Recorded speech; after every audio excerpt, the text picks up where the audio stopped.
Hello viewer, আশা করি সকলে ভালো আছেন। আজকে আরেকটি নিরামিষ নাস্তা বানাবো। মশলা লাচ্ছা পরোটা, সাথে আলুর রায়তা। কোনো রকম পেঁয়াজ রসুন ছাড়াই এই নাস্তা তৈরি হয়ে যায়। সেই সাথে আমি যেভাবে লাচ্ছা পরোটা বানাই সেই সমস্ত টেকনিকগুলি আজকের ভিডিওতে আপনাদের সাথে শেয়ার করব। নমস্কার, আমি মৌ। আপনারা দেখছেন মৌয়ের সাথে রান্নাবান্না। রেসিপিটি ভালো লাগলে লাইক দিয়ে শেয়ার করে দেবেন। প্রতিদিন আরও নতুন নতুন রেসিপি পাওয়ার জন্য আমার চ্যানেলটি সাবস্ক্রাইব করে রাখুন। যারা নিরামিষ রান্না পছন্দ করেন আমার চ্যানেলে প্লে লিস্টে চলে যাবেন, প্রচুর নিরামিষ রান্না পেয়ে যাবেন। মিক্সিং বলে 1 বাটি আটা দিয়ে দিলাম। এই পরোটা আমি আটা দিয়ে বানাচ্ছি, আপনারা ময়দার ব্যবহারও করতে পারেন। সামান্য লবণ আর 2 চামচ তেল দিয়ে দিলাম। এবার প্রথমে এই লবণ আর তেল শুকনো আটার সাথে ভালো করে মিশিয়ে নিতে হবে। একবার এইভাবে মুঠো করে দেখে নেবেন, এরকম একটা বাইন্ডিং এলে বুঝবেন ময়ানের পরিমাপ ঠিক আছে। এখানে ময়ানের পরিমাপটা ঠিক রাখতে হবে, তবেই পরোটা ভালো তৈরি হবে। এবার অল্প করে জল দিয়ে মেখে নিতে হবে। চেষ্টা করবেন একটা নরম ডো তৈরি করার, তাহলে লাচ্ছা পরোটাও নরম তৈরি হবে। যাতে আটার ডো শক্ত না হয়ে যায় তার জন্য এইভাবে সামান্য তেল মাখিয়ে রেখে দিলাম, আর এইভাবে 10 মিনিট রেস্টে রাখতে হবে। যতক্ষণে এই ডো সেট হচ্ছে ততক্ষণে এদিকে বাকি প্রিপারেশনগুলো করে নেব। একটা সিদ্ধ আলু নিয়েছি। এই আলুর খোসা ছাড়িয়ে নেওয়ার পর এই সিদ্ধ আলুকে খুব ছোট ছোট করে চৌকো পিস করে কেটে নিতে হবে। এখানে সিদ্ধ আলু একদম শুকনো রাখতে হবে যাতে রায়তা ভালো তৈরি হয়। অনেক বেশি সিদ্ধ করবেন না, অনেক সময় আলু বেশি সিদ্ধ হয়ে গেলে নরম হয়ে যায়। এবার এই পিস করা আলুতে দিয়ে দিলাম ছোট চামচের মাপ করে 1 চামচ চিলি ফ্লেক্স, 1 চামচ হলুদ গুঁড়ো, 1 চামচ কাশ্মীরি লঙ্কার গুঁড়ো, সামান্য লবণ, 1 চামচ আস্ত জিরে। এবার অপর একটি পাত্রে নিয়েছি 2 কাপ টক দই। এখানে আমি বাড়িতে পাতা টক দইয়ের ব্যবহার করেছি। আপনারা মার্কেটের রেডিমেড টক দই দিয়েও রায়তা বানাতে পারবেন। এই দইয়ের সাথে আধা কাপ মতন জল মিশিয়ে দিয়ে দই পাতলা করে নিলাম। আপনারা যদি রায়তা ঘন করে খেতে পছন্দ করেন তাহলে এই জল মেশাবেন না। এবার দিয়ে দিলাম ধনেপাতার পেস্ট।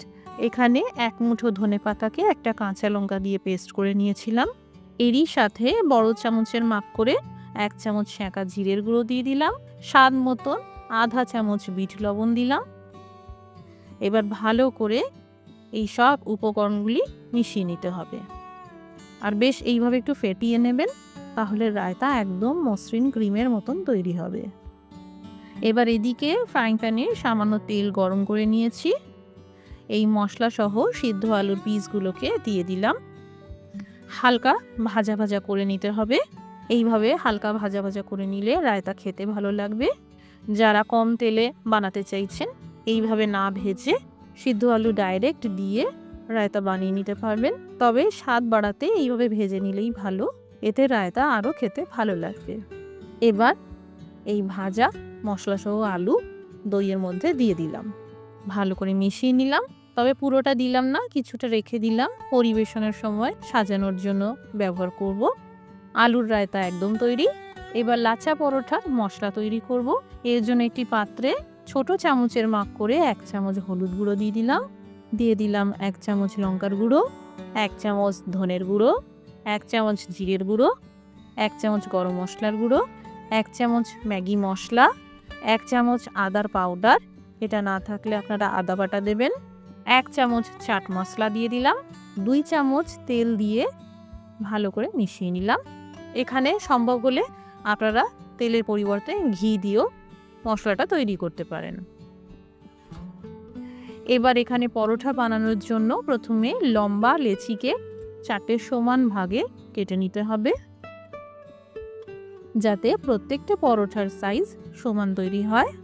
এবার সিম্পল যেমন পরোটা বেলা হয় ঠিক সেইভাবে বেলে নিতে হবে। পরোটা বেলার সময় অবশ্যই আটা বা ময়দা ছড়িয়ে বেলে নেবেন, তাহলে এই পরোটা বেলতে সুবিধা হবে।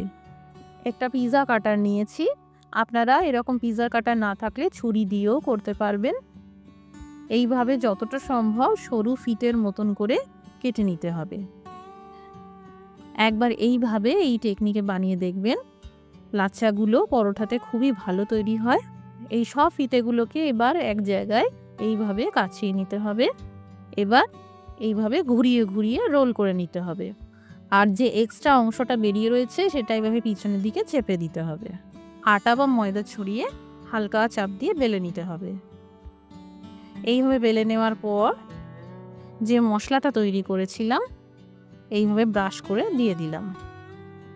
একবার এই টেকনিকে বানিয়ে দেখবেন, পরোটা খুবই লাচ্ছাদার তৈরি হয়। মশলা ভালো করে মাখিয়ে নেওয়ার পর এবার এই রোল করে নিতে হবে। এইভাবে রোল করে নেওয়ার পর আরেকবার রোল করে নিতে হবে। আর একটা ছুরি দিয়ে এইভাবে হালকা করে চিড়ে দিতে হবে। পুরোটা চিরবেন না, নাহলে পরোটা খুলে বেরিয়ে যাবে। এই দেখুন ভেতরে কি সুন্দর লেয়ার তৈরি হয়েছে। এইবার আটা বা ময়দা ছড়িয়ে শুকনো শুকনো করে বেলে নিতে হবে। এই লাচ্ছা পরোটা বেলার সময় খুব চাপ দিলে হবে না, না হলে লাচ্ছা পরোটার লেয়ারগুলো নষ্ট হয়ে যেতে পারে। খুব হালকা হাতে বেলে নিতে হবে। যেমনটা আপনারা দেখতে পাচ্ছেন পরোটার চারধারে কীভাবে লেয়ারগুলো তৈরি হয়েছে। এবার সামান্য করে কালো জিরে আর কুচানো ধনেপাতা ছড়িয়ে হালকা হাতে বেলে নেব। আমি পরোটাগুলো মিডিয়াম সাইজের বানালাম, আপনারা চাইলে আরও বড় সাইজ করে বানাতে পারেন। এখানে লাচ্ছা পরোটা ভাজার সময় ফ্রাইং প্যান মিডিয়াম আঁচে গরম করে নেবেন। ফ্রাইং প্যান যেন খুব গনগনে গরম না থাকে, না হলে লাচ্ছা পরোটা কড়া হয়ে যাবে। 1 চামচ কি 2 চামচ তেলে পরোটা ভেজে নিতে হবে। আপনাদের জন্য এখানে একটা টিপস বলে রাখি, লাচ্ছা পরোটা সবসময় হাই টু মিডিয়াম আঁচে ভাজবেন। এতে প্রত্যেকটা লেয়ার ভেজে ক্রিস্পি হয়ে যাবে আর লাচ্ছা পরোটার লেয়ারগুলো আলাদা করে বোঝা যাবে। তৈরি হয়ে গেল নিরামিষ দিনের জন্য সুপার টেস্টি নাস্তা মশলা লাচ্ছা পরোটা সাথে ভাজা আলুর রায়তা। একবার এই কম্বিনেশনে নাস্তাটা বানিয়ে দেখবেন, খুব সুন্দর টেস্টি খেতে হয়। বাড়িতে বানালে কমেন্ট করে জানাতে পারেন কেমন তৈরি হলো। রেসিপিটি দেখার জন্য অসংখ্য ধন্যবাদ। সবাই ভালো থাকুন, সুস্থ থাকুন।